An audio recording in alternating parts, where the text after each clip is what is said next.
الحمد للہ رب العالمین والعاقبۃ للمتقین والصلاة والسلام علی اشرف الانبیاء والمرسلین وعن نبی ہریرۃ رضی اللہ تعالی عنہ قال قال رسول اللہ صلی اللہ علیہ وآلہ وسلم۔ سیدنا ابو ہریرہ رضی اللہ تعالی عنہ سے روایت ہے، ارشاد فرماتے ہیں کہ نبی مکرم علیہ الصلاۃ والسلام نے ارشاد فرمایا، اذا جب وطیٰ روندے، وطیٰ روندنا ہوتا ہے، ادھر چلنا معنی کریں گے، ہم گزرنا معنی کریں گے۔ اذا جب وطیٰ گزرے یا روندے، احدکم تم میں سے کوئی ایک، الاذی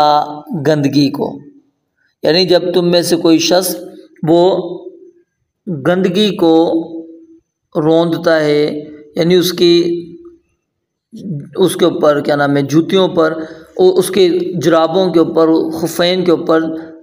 وہ گندگی لگ جائے۔ اذا جب وطیٰ روندے، احدکم تم میں سے کوئی ایک، الاذی گندگی، نجاست، بخفیہ اپنی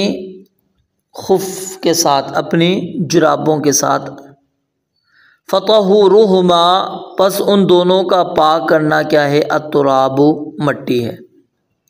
یعنی اس حدیث مبارکہ میں نبی مکرم صلی اللہ علیہ وآلہ وسلم نے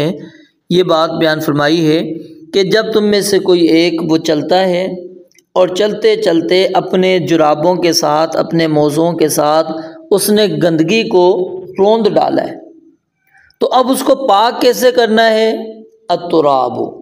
مٹی پر اس کو رگڑ لیں، جس طرح ہم نے پچھلی حدیث کے اندر پڑھا تھا نا، یہی چیز یہاں پر موجود ہے۔ وہاں پر وضاحت کے ساتھ الفاظ نہیں تھے کہ مٹی پہ رگڑنا ہے، یہاں پر وضاحت کے ساتھ الفاظ آ گئے۔ تو اس حدیث سے یہ بھی ثابت ہو گئی کہ جس طرح جوتے رگڑنے سے پاک ہو جاتے ہیں، اسی طرح آپ نے جو موزے پہنے ہوئے وہ بھی رگڑنے سے کیا ہو جائیں گے، پاک ہو جائیں گے، وہ بھی رگڑنے سے پاک ہو جائیں گے۔ تو اس کے اندر کوئی اتنی یعنی تکلیف والی بات نہیں ہے کہ انسان کہے کہ جوتی تو پاک ہو جاتی، بہرحال یہ جراب نہیں پاک ہوں گے، موزے پاک نہیں ہوں گے، نہیں، موزے جراب بھی پاک ہو جائیں گے۔ تو اس حدیث کو امام ابو داود رحمۃ اللہ علیہ نے نکالا ہے، اور امام ابن حبان رحمۃ اللہ علیہ نے اس کو صحیح قرار دیا ہے۔